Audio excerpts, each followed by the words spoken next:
Good morning mga bade, niabot na karon ng pinder. Kung problema kay puti, wala yung stock headlight.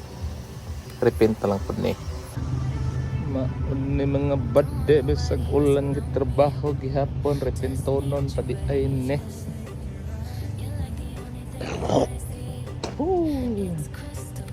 Dari wasak na wasak. Pinalitan pa nga dito din.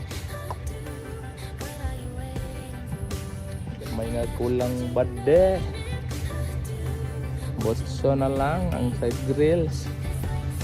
Morning update karon day 3.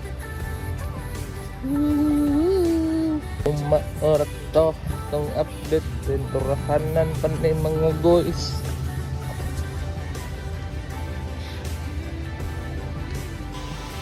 Diri di-align daan ng tanakanan kay simi na iwi pa na.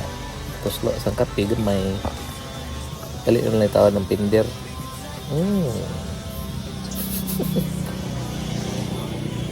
So may na lang antos bisag ulan ibanat gihapon.